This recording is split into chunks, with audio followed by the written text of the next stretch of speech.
วิธีใช้งานโครงซัพพอร์ตต้นไม้กับเครื่อง Leadpot Max สเต็ป 1. ถอดชิ้นส่วนของโครงซัพพอร์ตต้นไม้ออก เปิดกล่องและแยกชิ้นส่วนของโครงซัพพอร์ตต้นไม้ออก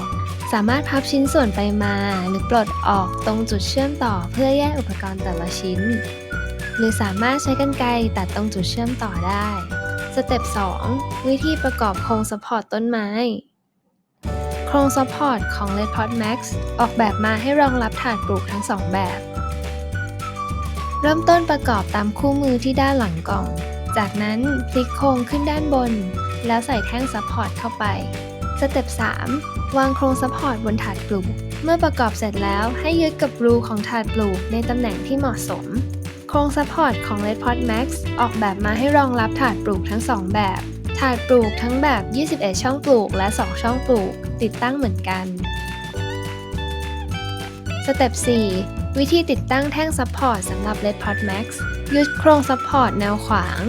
และนอกจากใช้แท่งซัพพอร์ตแนวนอนแล้ว ยังสามารถเสริมด้วยแท่งซัพพอร์ตที่มีมาในชุดปลูก Leadpot ได้อีกด้วย ซึ่งจะช่วยเสริมความมั่นคงให้ต้นไม้ และช่วยให้ต้นไม้เติบโตแนวตรงได้ดีขึ้น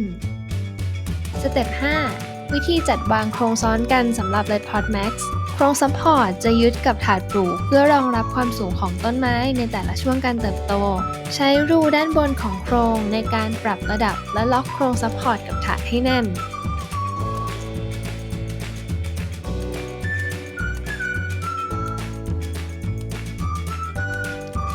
อย่าลืมกดติดตาม Leadpot Thailand เพื่อไม่พลาดข่าวสารที่ขั้นตอนการใช้งานต่างๆจากเรา